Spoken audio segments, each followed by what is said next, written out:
Today, YouTube people, we are going to dig a little deeper.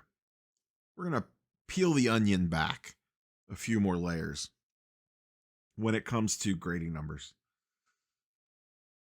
A lot of people see the gem rate numbers, and you could spin a lot of narratives with these.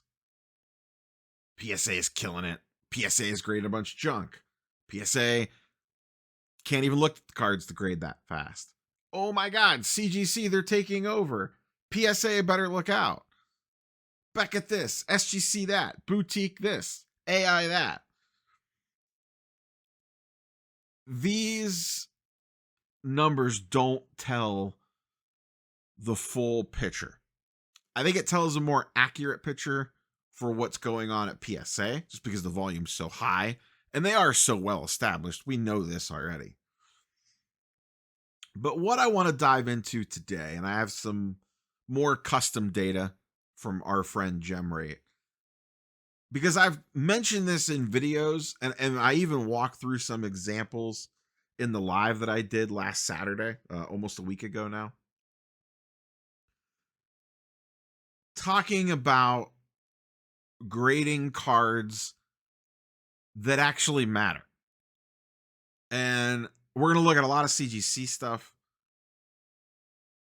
Their numbers, and we're about to get new gem rate numbers, and spoilers, mentioned this on Off Center, PSA is about to have a absolutely insane month numbers wise. I don't know about the other grading companies, but PSA is trending in an insane direction. So CGC, 100,000 sports cards in September, having fantastic growth, fantastic year-over-year growth. But are they grading stuff people actually cares about? Is it having any impact on the secondary market at all? Are they relevant in the secondary markets? We're going to look at both sports and TCG, but sports mostly. Same with TAG. The two companies that I knocked the most, and listen, I love CGC. I grade a lot of stuff with them. I think they have the best slab of the big three on the market. I don't think it's relatively close. But their secondary market value and their secondary market impact, might be a better way to say it, is next to nothing, because they're not actually grading cards that matter. They're grading a lot of nonsense for repacks, like MJ Holdings repacks, not like even real repacks. And it artificially inflates this. It's not artificially inflating the number. The number is real. They graded that many cards. But if nobody cares about those cards, I don't know that it's having the desired effect. Maybe it is, because it's keeping money going through the system. That's ultimately what Blackstone cares about. TAG's another one. TAG, they're not on the main report. They graded 50,000 cards last month. Cool.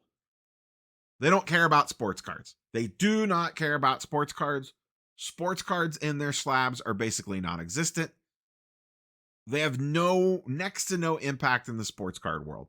TCG, if you want to spin me a tail over there, sure. Sports, nope. And I have the data to back it up. With that, let's hop over. Let's just dive right into it. I have a chart that shows all five.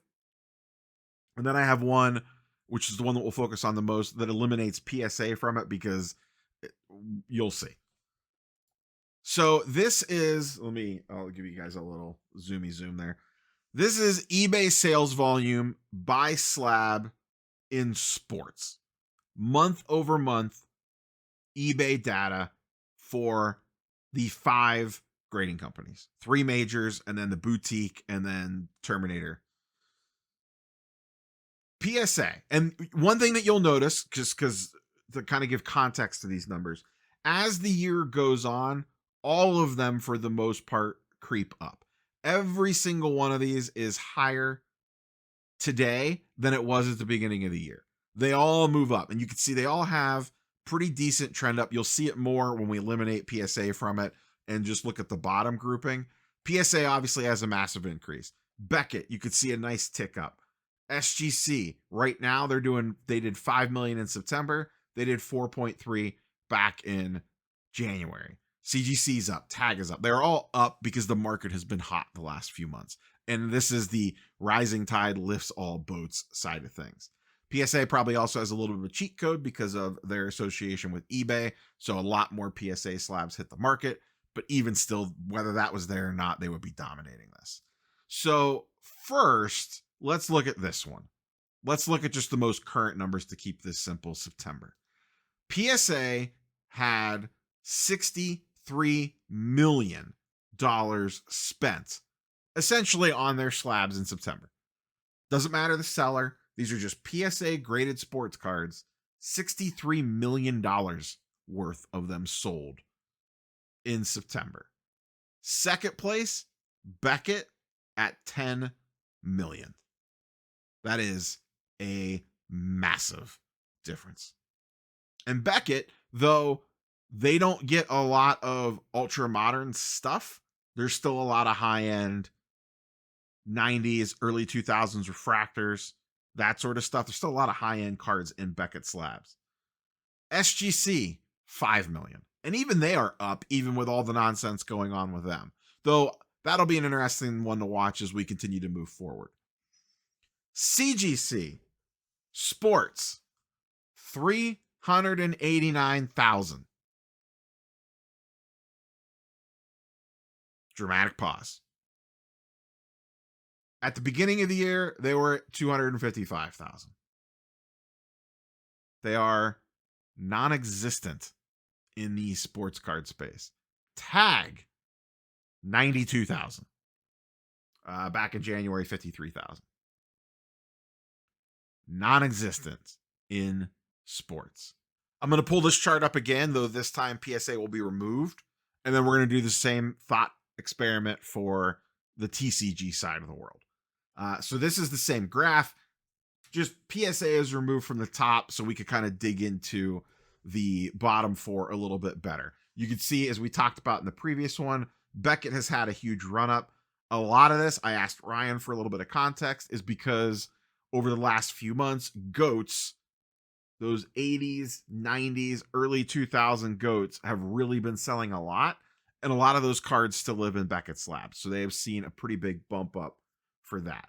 SGC, still seeing an increase, but you see a huge gap here between Beckett and SGC. And then look at how far this falls down to CGC and TAG.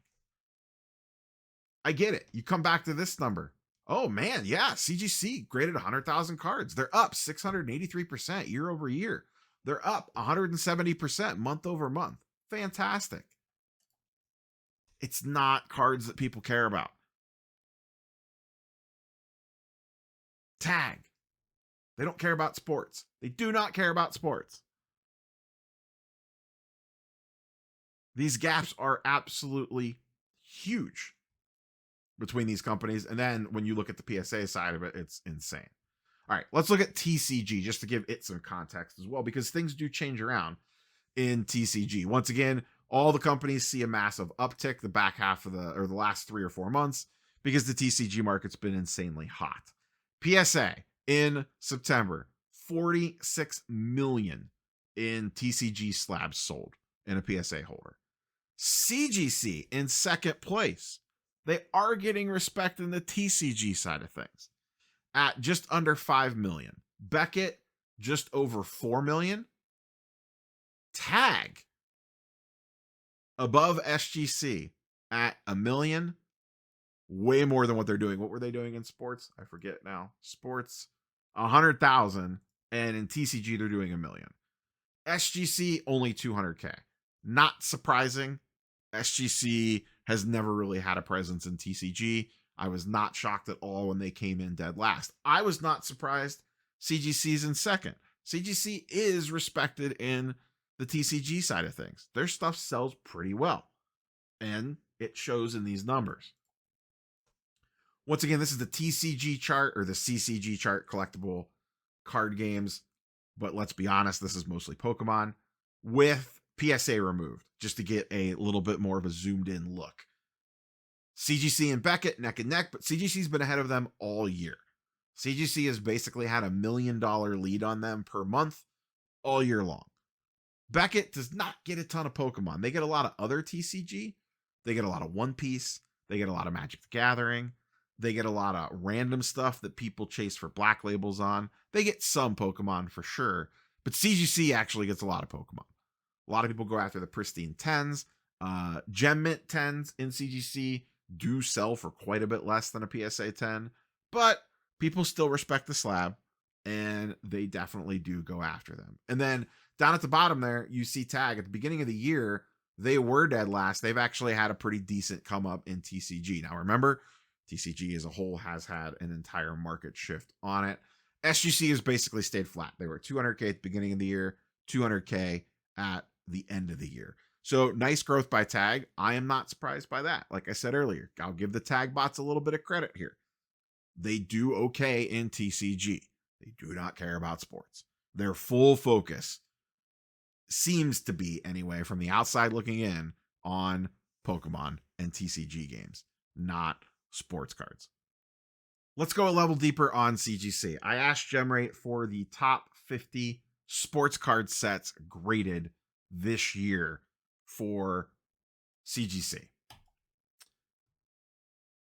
Number 1, Topps Ohtani 50/50. They have graded 100,000 Ohtani 50/50 Topps Now cards in 2025. Their second most graded set, 2023 Donruss. Panini Revolution Football. This, I don't think this has actually come out yet. I did a video on this. This was a weird little team up between Panini and CGC. I don't think we know what that looks like yet, but it looked like CGC was grading a lot of the hits in that product, maybe potentially for some sort of you get a graded card in a pack type thing. 2021 Upper Deck NHL Star Rookies is the fourth most graded set out of CGC this year. And you can see there's a big drop off here now. 10K, Panini Instant. These DAKA Man City soccer sets. I believe these are for a repack. The first, what I would consider almost real, definitely a real product, 2024 Prism Football. They have graded a whopping 5,000 of them. Here's more of those soccer sets. We have another hockey set mixed in there. 2024 base Donruss. 2022 Topps Baseball. Okay. Another soccer set, Topps Update, Topps Now. Decently high. You can get a pristine 10 on there. But only 3,000 of these. We're 20 sets in and there's only 3,000 graded. Once again, way more of these soccer sets. These are all, I believe, were for some sort of repack product. We know that the Ohtani 50/50s for a repack or for a repack product. So looking at just these top couple, the Ohtani 50/50 we know is for repacks. The Panini Revolution was a special deal specifically with Panini. These are not regular users submitting cards to them. This Upper Deck NHL Rookies and this 2023 Donruss, and I should be looking at this number because this is graded in 2025. I believe these were repack related as well. Panini Instant would not be, at least not that I know of. All these soccer ones, I believe, are also repack oriented. 2024 Prism Football is probably real. So you could see, I talk about it in the videos, but I don't think people have the context behind it. And now you see exactly how much they're grading for repacks, which is fine.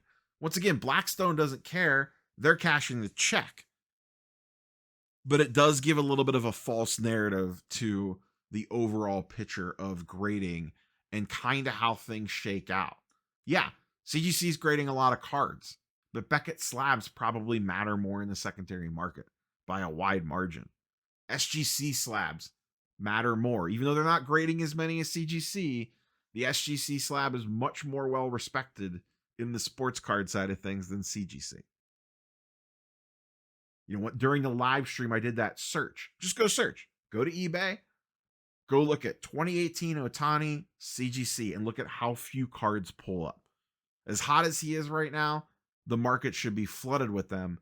It's because they don't exist in their slab. And once again, I like them. I think they have a quality product. I think they grade pretty well. I wish their turnaround times were a little faster right now. I think that's their road. That's their path forward. And I think that's one of the mistakes that they have made recently. And by recently, I mean like over the last year or so, is by focusing on the repack product, they get this number up, but it jams up the works. And I don't know the right answer to this. I personally think they would, if they really want to grab market share, I don't think just pumping the gem rate numbers with repack stuff is the way to do it. If it was me, I would, instead of grading that stuff, focus on getting the turnaround times for real orders and then mix that stuff in. If you can turn bulk orders around in 30 days or less, that's how you gain market share.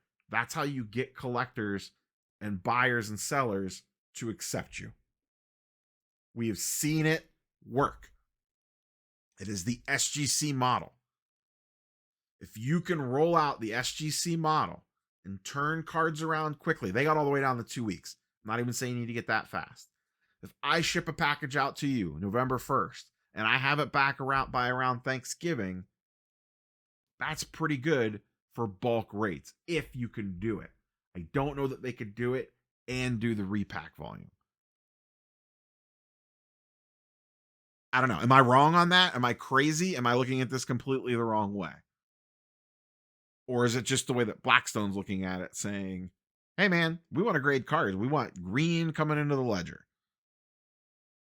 I think from growing the business, they would be smarter to follow the SGC path rather than taking all the repack business. But hey man, the graders got to stay busy. But I would deprioritize that and prioritize real submitter orders and get those back in people's hands. Get those. That's how you're going to get these numbers up. 2025 Topps basketball came out. How amazing would it have been to see a promotion built around 2025 Topps basketball, an aggressive bulk rate, and got the cards back to you in, say, 30 days? If they didn't have all the repack junk clogging up the works, maybe they could do that. Maybe they don't have any of that stuff sitting there right now. I don't know. But imagine if they had a special like that. And now all of a sudden, people are opening up Topps and they're like, I don't want to deal with PSA, but I want to get this slabbed up and try to flip it. They send it to CGC. They get the cards back in a month. The grading is relatively cheap. It is relatively accurate. It's in a nice slab. And those things start to hit eBay. That's how you start to grow this number, in my opinion. But I'm not sitting in a conference room in Florida. I don't have the full picture. I'm an idiot in a basement. I could be seeing this completely wrong. That's just my thoughts. Curious for your thoughts on the data and the video. Catch you boys and girls on the next one. Peace.